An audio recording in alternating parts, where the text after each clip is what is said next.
Eccoci in studio, oggi collegamenti un poco così difficili. Spero di avere al telefono Roberta Lunghi, la collega Roberta Lunghi. Roberta, ci sei?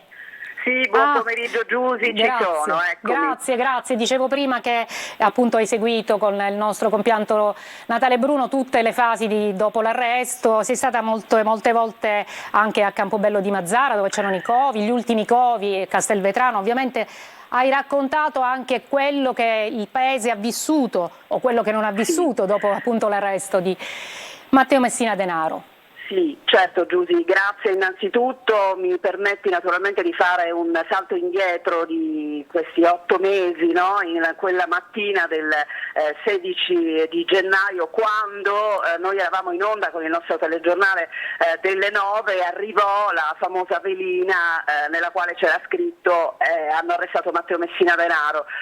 In quel momento, devo dirti la verità, ho avuto una forma di incredulità rispetto alla notizia, perché l'idea che il boss, l'ultimo dei Corleonesi, 30 anni di latitanza, potesse veramente essere stato catturato sembrava quasi, no, uno scherzo, e invece è accaduto. Da quel momento la nostra programmazione ha avuto uno scossone, un po' come in tutte le reti d'Italia, e abbiamo fatto una lunga diretta insieme alla collega Emanuela Corsi e poi lì nel luogo dove appunto il boss si nascondeva, il primo di tutti a raggiungere quel posto è stato il nostro compianto collega Natale Bruno, lui che meglio di chiunque altro ha saputo raccontare in questi anni le trame mafiose. Era una notizia bomba per tutti i cronisti, per tutta la stampa locale e nazionale, e proprio lui da una parte ovviamente raccontava di questo arresto incredibile,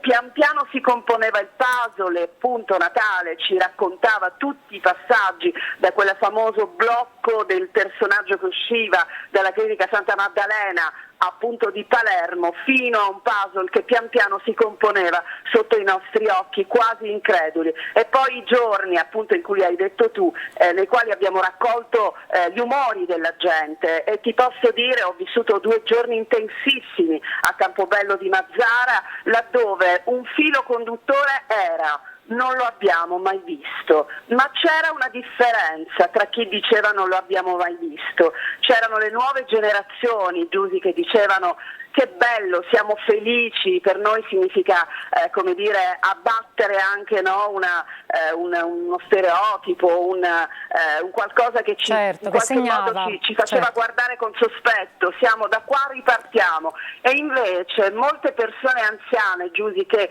chiudevano le porte al nostro passaggio, sì, io le abbiamo personalmente viste, ho ricevuto qualche scossone da sì, qualcuno, qualche spinta, perché cercavo di fare delle domande. Un paese diviso a metà, un paese che certamente non lo aveva mai visto, ma tutto quello che ovviamente accadeva faceva capire che non era possibile non avere visto quell'uomo in quei posti. Assolutamente.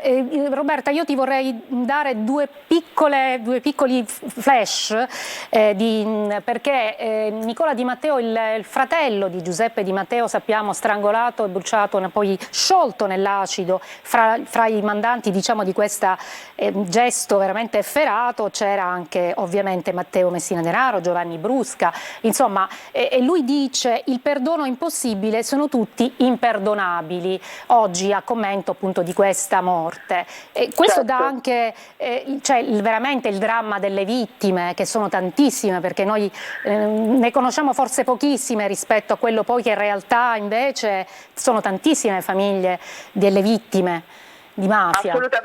Assolutamente Giusy, guarda, mi dai un gancio, perché in effetti quella del piccolo Di Matteo è un emblema, no? Lo è stato anche, ti dico questo, noi avevamo sentito in quei giorni il parroco storico di Campobello di Mazara, Don Pietro Pisciotta, peraltro parroco social, che adesso appunto è legato alla diocesi di Mazara del Vallo, e disse esattamente questa frase, disse: ma di chi stiamo parlando?